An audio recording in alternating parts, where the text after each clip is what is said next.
Hi guys, welcome to my channel.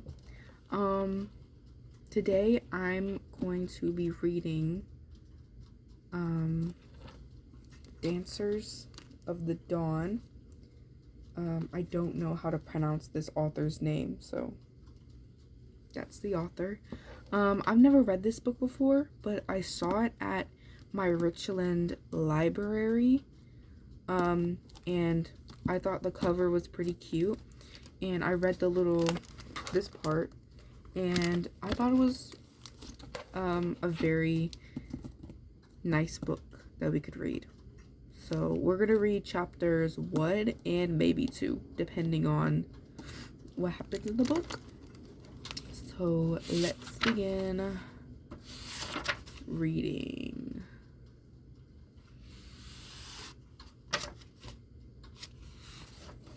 Oh my gosh, it's a map. There's a map in this book. That's kind of cool. Okay. Alright. Chapter 1. As she glares at us. Oh yeah. Before I start officially, I'm sorry if I mispronounce anything or stutter or, say a word that I'm not, you get what I'm trying to say. Sorry if I do any of that. I'm not, the best reader, I guess. Yeah. She glares at us, always watching, never blinking, never wavering. The red sun. Citrus skies bloom overhead, but the moon lingers, not yet ready to fade like the stars that succumb to the dawn. I feel the sun's pull at her light dances over the cinnamon-colored sand, and the village we seek comes into view behind the low dunes. People already dot the village. Some emerge from their homes to collect the day's water from the river that meanders out of sight from the Hamaj mountains that rise up in the distance, while others begin making breakfast from what they can and milking cows gathered beneath the dying trees. We haven't seen rainfall in the desert for so long. We've lost count of the days. But at least the river still flows, a constant just like the sun's heat. Some stop what they're doing as they see us approach. A band of 12, 7 on foot, and 5 on horseback. Caleb, the leader of the Lenaraji, where we train, swerves his horse to the right. He's clean shaven and wears just the right amount of oud, the scent of rose and musk lingering around him. His gray hair is slicked back, while his white kurta is stark against his black mar, and marks him out of the 4 guards who surround us, still astride their horses in Amar's armor of white, gold, and emerald. The guards follow Caleb's head, breaking away to let us dancers and musicians through. While they wait at the edge of the village, just inside the boundary wall, the bells around our ankles with each step. The bells around our ankles sing with each step, as I see recognition on their faces from the villagers toiling at the fringes. A man calls out, and immediately some of us disperse back into the confines of their homes. But before the signal can spread throughout the village, Caleb nods, and soft notes swirl around us as Sarah plays her wooden flute. Nadia joins in after a few bars with a low thrum on her dahol, but it's not until Emina, I think it's how you say it, Amina, I think it's how you say it, hums that the power of the trio takes hold. Entranced by the music, the villagers spill out of the shadows until every adult and child watches us in a daze. But there's only one person we're here to perform for. We just need to find them. Musicians hang back as Sahi leads us dancers through the crowd, and our performance begins. The four of us danced the choreography we've rehearsed over and over with Mistress Zaina back at the Leharaji, leaning away from each other with gentle hand movements before twirling in a pattern that resembles a flower opening, its petals peeling apart one by one. I sweep my arms above my head like the wings of a bird, and the air around me shifts as others do the same. When we come together again, we face each other with one leg extended behind our Mendi adored hands, almost touching. Slowly we rise, then swiftly fall out of the position and turn in time with the flute. As the music caresses the air at our backs and it builds, so does our dance. With every spin, our ivory skirts glimmer. The glass beading that decorates them reflects the morning sun. Some of the villagers shield their eyes from the glittering light, and we almost lose them from the musician's enchantment. But Mira is quick to react as we moved into the most technical phase of our choreography. A nightshade, her hands shimmer, and tendrils of dark blue dust pour from the stars symbol. Dust pour from the star symbol that decorate her palms, weaving around our audience. One by one, they fall into a slumber, rooted to the spot as they surrender themselves to the nightmares Mira spins for them. She stops dancing, black hair bobbing at her shoulders as concentration commands her whole body. Her magic flows from her hands, her eyes like pools of midnight rather than their usual honey brown. There must be at least 30 people here, more than she has ever had to hold within her terrifying dreamscape one at one time. Sahi's magic follows her hands glow from the crescent moon symbols on her palms, and threads of iridescent white dust intertwine with Mira's dark blue strands. I see the tension in Mira's fingers as they pluck at the nightmares she's created, while Sahi walks between the villagers, searching their minds for the person we're here for. I glance back at Caleb, watching intently with the guards.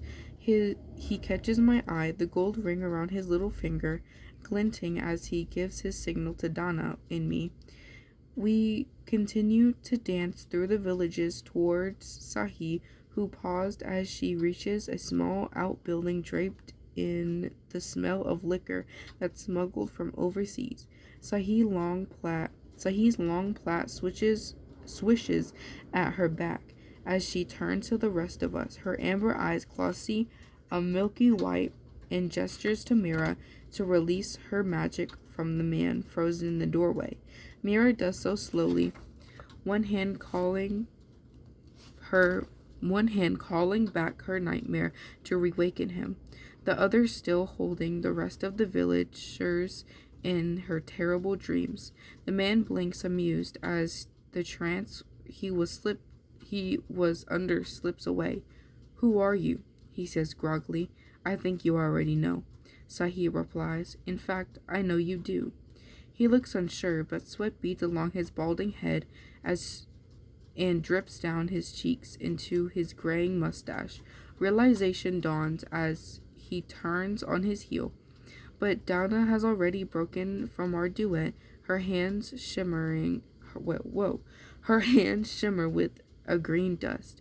The sand beneath her feet gathers around her and comes to life in small whirring balls, which mold into shape of snakes and slither around the man. He falls forward as Dana's sand serpents grasp his ankles and drag him into the village square beneath the gaze of the rising sun. "Get them off me!" the man screams as the serpents writhe around his body to pin him against the ground. "Help!" But no one does, not the villagers still under Mira's influence, not the musicians whose song beats to a familiar rhythm. No one. "Why don't you stop them?" The man shouts at Caleb as he emerges from between the buildings along two of the guards, while the other two watch over the horses on the outskirts of the village. Sajid, the Lenaharaji's head guard, and Caleb's shadow draws his sword, but Caleb holds up his hand. They're not here to intervene. They're here to witness the finale of our performance. Whatever you think I've done, it's not true, the man pleads as Sahi kneels beside him, her magic still playing around her hands and within her eyes. We will soon find out, she says. Stand up. Donna manifests more sand snakes to wind around his squirming body and pulls him to his feet. It's only then I stop dancing. I have to hear what he's going to say. I have done nothing wrong. You must believe me. He says it over and over until his voice is swallowed by Sahi's magic. Two white orbs melt into one as they leave her hands and blossom over his head like a cloud that bursts, casting him in a pearly glow. He's hers now. What's your name? She asks, calm and measured. He struggles to keep back the truth, but he's already in his mind. She's already in his mind. Already sees everything he wants to hide. Hassan, he says eventually, his voice distant, though it doesn't belong to him. How long have you been a citizen of Amar? All my life. I was born here. And have you been treated well by your country? She can't bring herself to pose it as a question. Of course, he admits. And yet you betray us. His eyes shift while his body is held firm by snakes wrapped around him. How long have you been working with our enemies in Mizir? Sahi asks. Heat prickles at my back as we wait for him to reply. But he can only hesitate for so long before Sahi's magic reveals his truth. He strains as it's drawn out against his will. 3 years. Traitor. The younger guard spits as she's met by a jagged glare from Sajid, but Sajid thinks the same. We all do. Energy pulses between my skin as my body anticipates what will come next. 3 years, Sahi repeats. And for what purpose? The words come easily now as the glow of Sahi's magic wrenches at him further, to acquire information about how Queen Sana wields her magic in Amar, and takes what rightfully belongs to Mizir. Caleb steps forward, then curiosity is in it. Can I read? Curiosity in his frown. He's always been close to Queen Sana, once a lieutenant general in our army, and a trusted advisor from her mother, the late queen. What sort of information? Sahi says, voice taunt. Ever since she came to power, Mizir's river has dried up, while Amar is still flowing. The people there are dying, unable to grow crops or find water to drink unless they risk their lives and trek to the Imdal River that our army holds, and it's all of Queen Sana's doing. Hassan's voice is urgent. She has cut off Mizir's water supplies with her ability as a water weaver, and even lets her own people suffer a drought. She could remedy with her magic if she truly cared for her country. Old lies, Sajid mutters under his breath while Caleb shakes his head. They are old lies, but as I look around the villagers who are still within Mira's grip,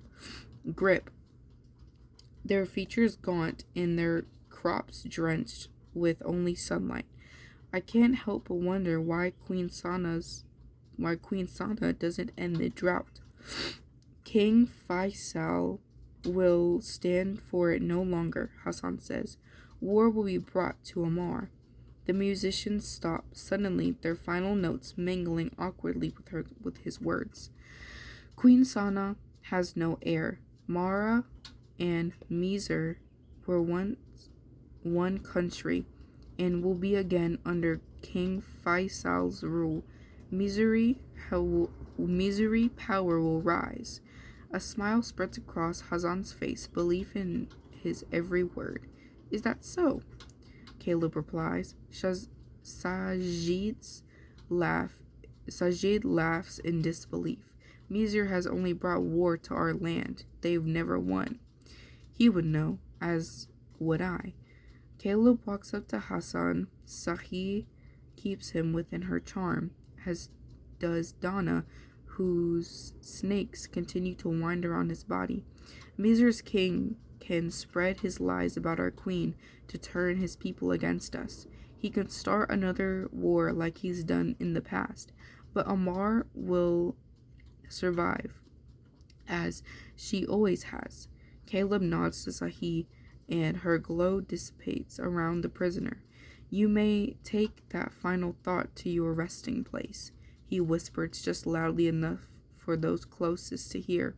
He gestures at me to come forward. The stage is mine. Hassan snaps out of Sahi's hold and fights against the sand serpents. You can't do this, he whimpers, the sweat on his face turning to tears. Help me! But the people who can are still within Mira's trance, swaying on their feet like riverweed in a current. Please, Hassan begs. You revealed too much. I want to tell him, but the words don't reach my lips. Hassan may be from Amar, but he's an enemy in service to the king who will bring another war to our country. The war like the war when I was a child. The war that took my mother.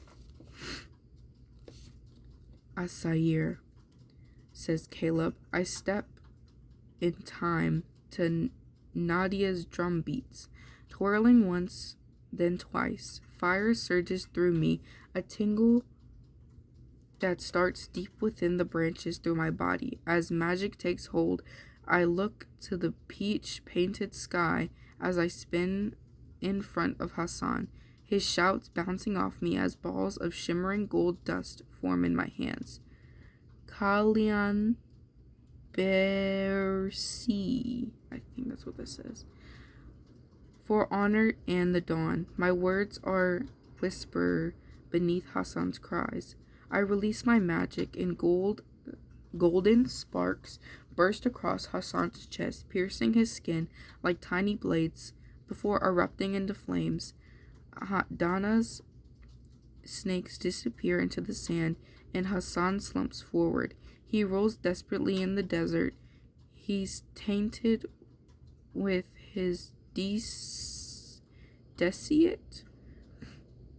but my flames only burn brighter. They lick his body until he has no screams left.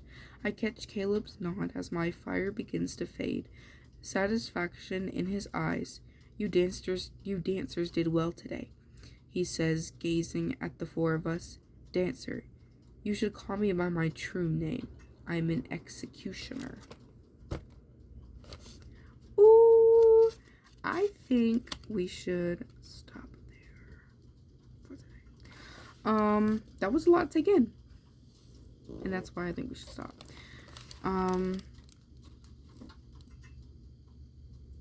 That was all of chapter 1 of Dancers of the Dawn. Oh, excuse me. I think that was a really nice book. I'm sorry if I couldn't pronounce their names right, or the names that are in the book. I'm an English speaker, as you can probably tell, and I don't really know how to pronounce that stuff. So sorry if I didn't pronounce it right. I'm truly sorry. I don't almost dropped my book, but that's over here. But yeah, I'm truly sorry if I didn't pronounce those right. But I will try my best next time to pronounce them correctly. So yeah, thank you guys for watching my first ever YouTube video. Comment down below if I did good or bad, or if you want to see the next chapter. But yeah, I will definitely be doing another video on this book, because I think it's a pretty cool book, and I would like to know more about what the dancers do, who the main character is, because I still don't know. But yeah, I will see you guys later. Bye.